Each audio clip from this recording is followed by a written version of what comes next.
Hi guys, this is Ashley back with another video. Before we get into the video, like, comment, and subscribe to the channel. Make sure you turn on post notifications. Nicki Minaj Púñkś scratch off, and on top of that, she could be helping Icespxçe or JT, okay?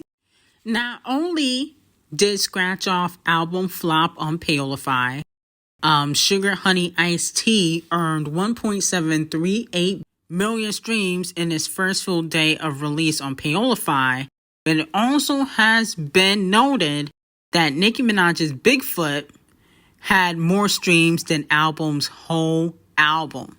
Yikes, okay?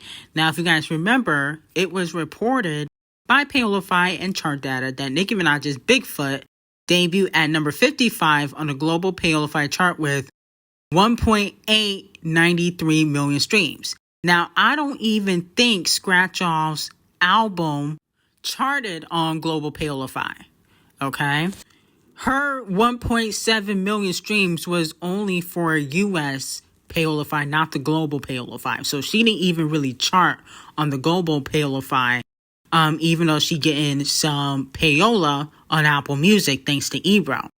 Now, some people are saying, well, you know, Bigfoot was a diss to Megan. That's why everybody was listening. Okay.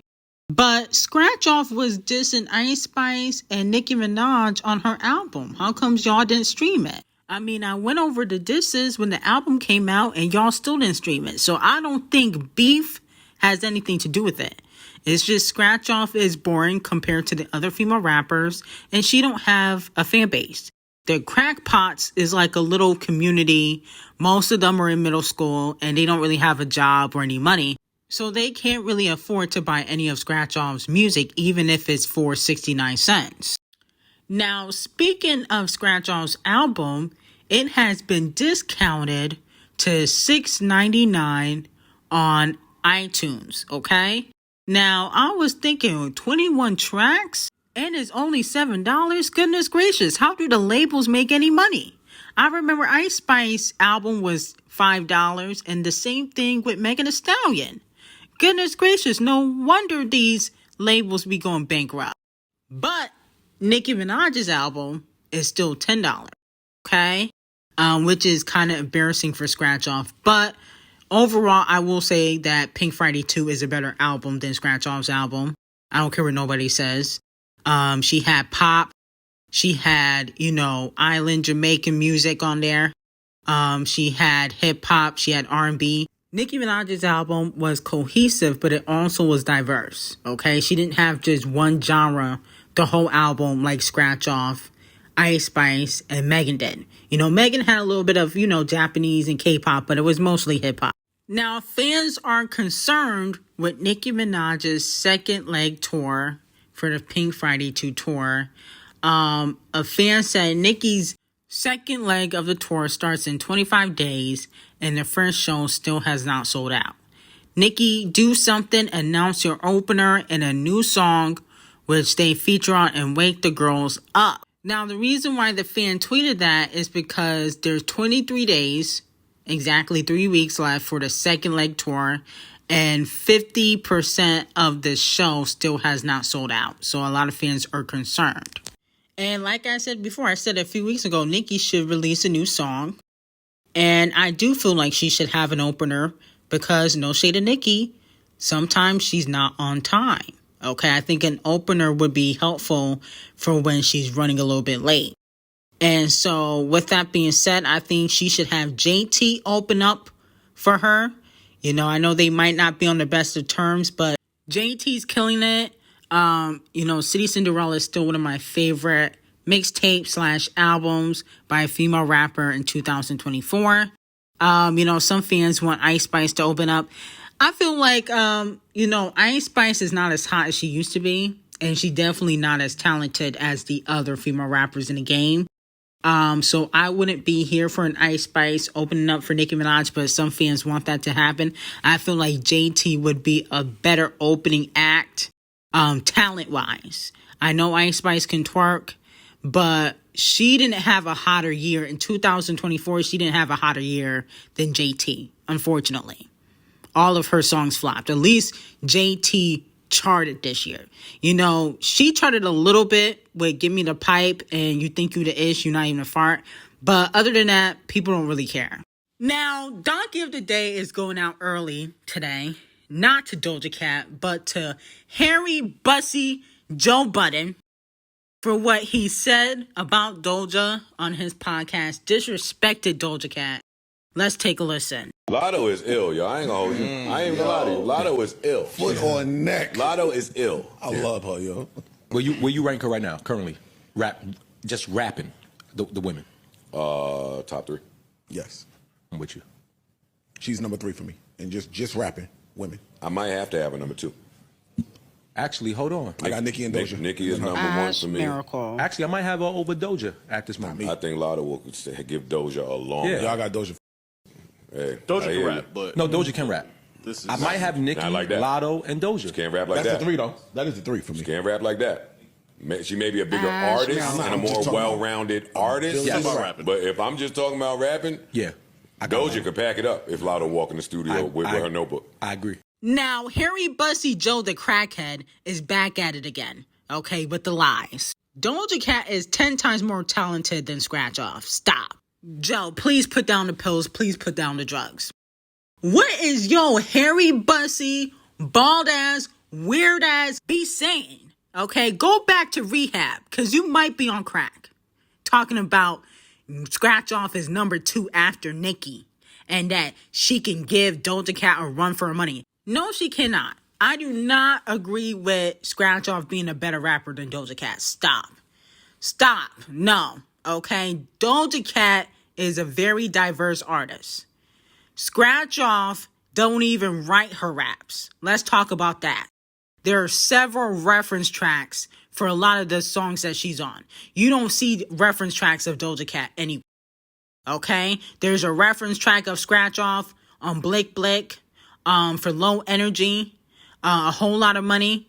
Scratch Off don't even write half of her music. Champagne Thickums wrote that whole album. That's why y'all love it so much, because you know Champagne Thickums was behind that album.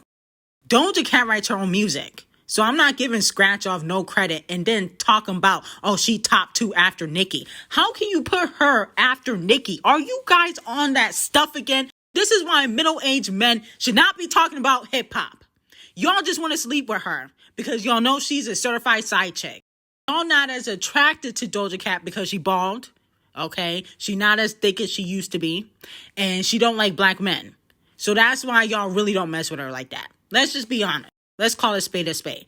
Don't ever disrespect Doja Cat like that, talking about, oh, she can give Doja Cat a run for her money. No, she cannot. Sit your hairy, bussy butt down. Moving on to Botch, Pregnant, Divorced, and Bitter. A lot of fans feel like Scratch Off was throwing some shade at Botch and Pregnant in her recent interview with Ebro. Yes!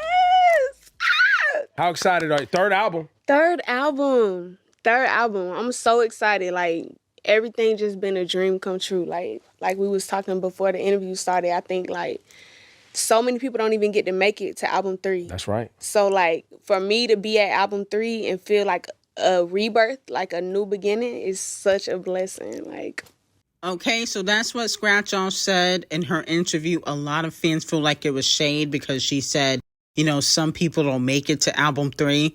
And Botch, Pregnant, Divorced, and Bitter is still on her first album. So let me know if you guys thought it was shade. I don't feel like it was shade, though.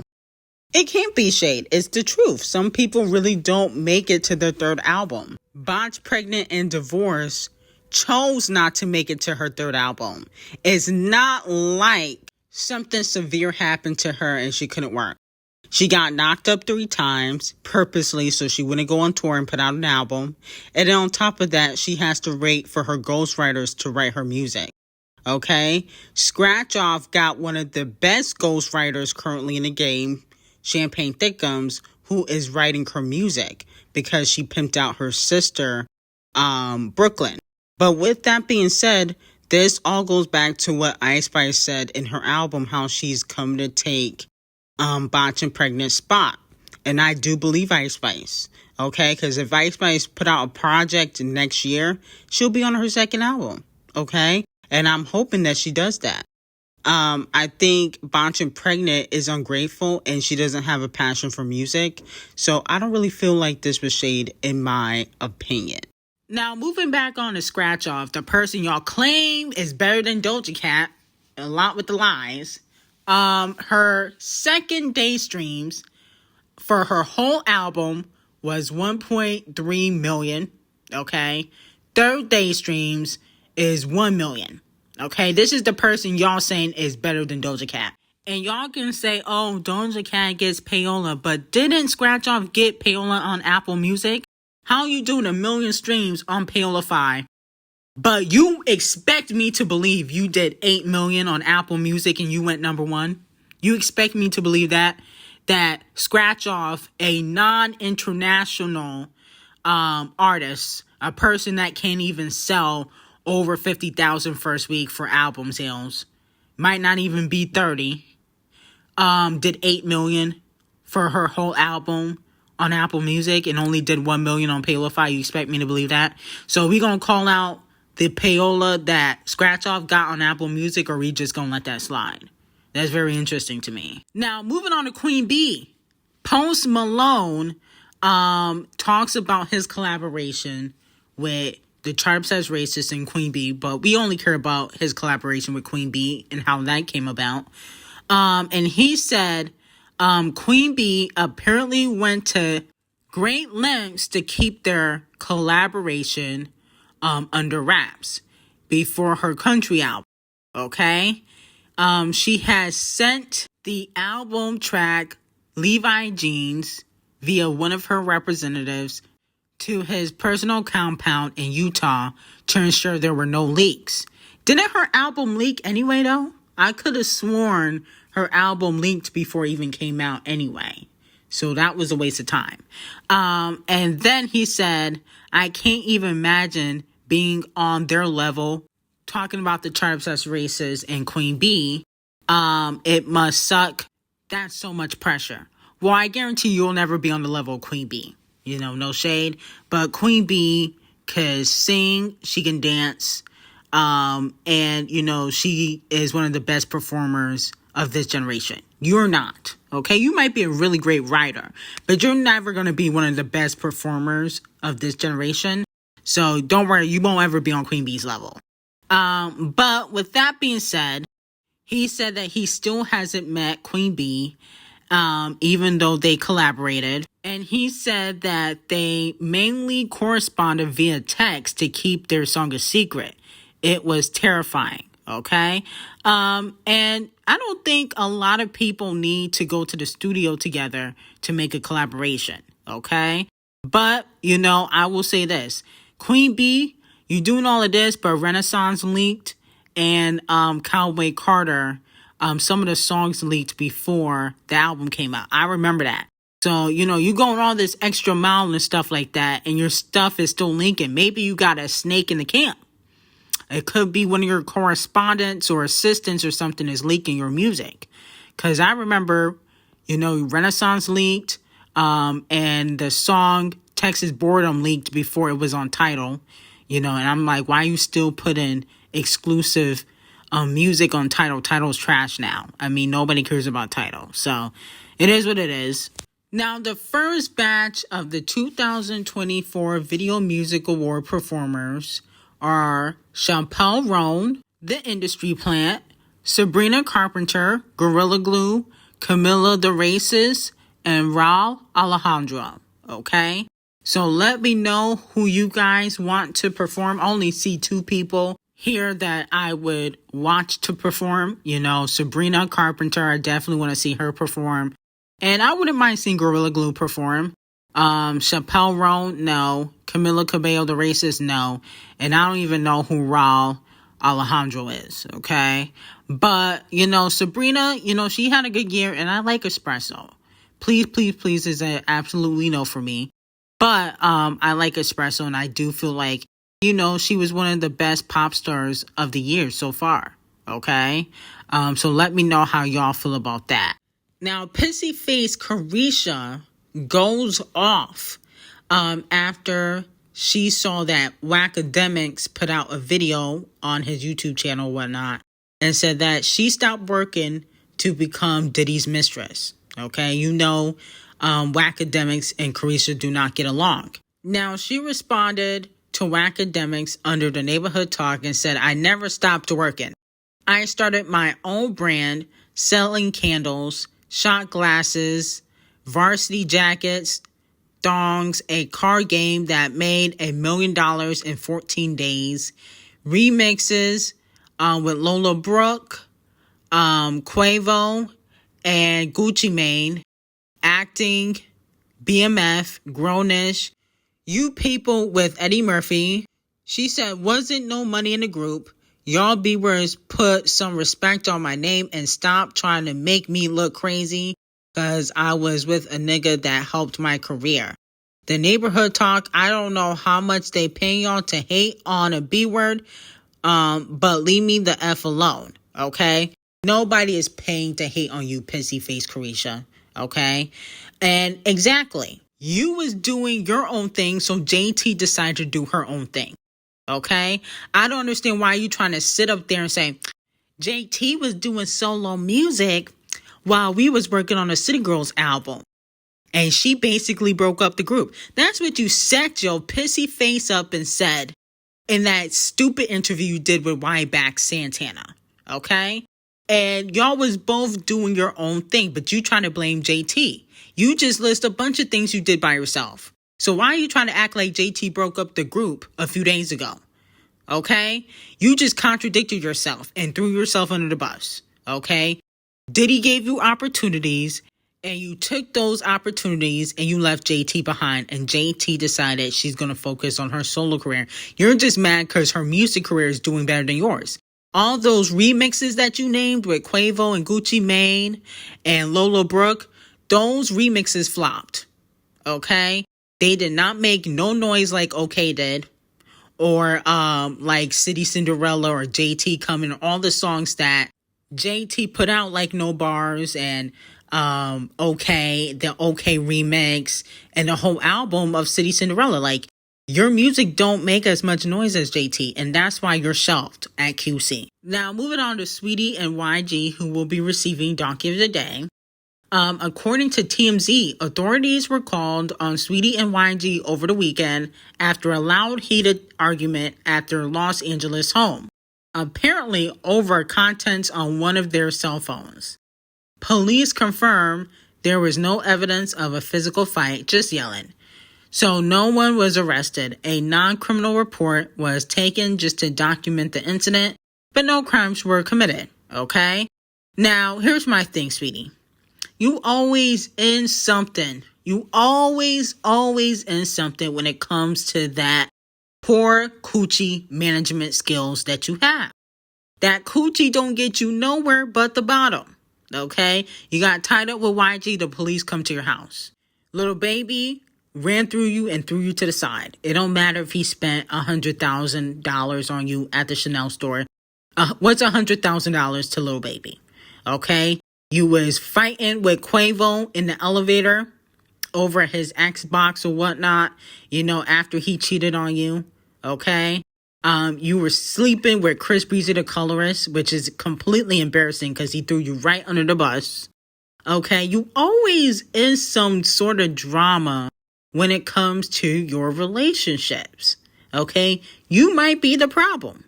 No shade. You really might be the problem. It could be you, sweetie. I think that you need to close your legs, you know, take a hiatus from the D and focus on your lackluster music career. Because your coochie management skills are piss poor. You haven't elevated to the top from sleeping around. You actually elevated to the bottom, okay? YG can't help your career.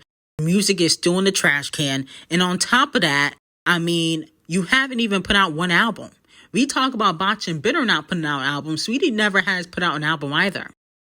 You about 7 to 8 years in the game, just like, you know, Botch and Pregnant. Y'all more alike than you think, okay? You know, but I got some tea on YG and Saweetie on Patreon. Link would be in the description. But at the end of the day, you know, Saweetie has poor coochie management skills, and I think this is her fault because at the end of the day, you always into something. I remember you was fighting Quavo for his game in the elevator. You know, you got into it with Lil Baby. You know, you were trying to diss Lil Baby on that song after he ran back to Jada.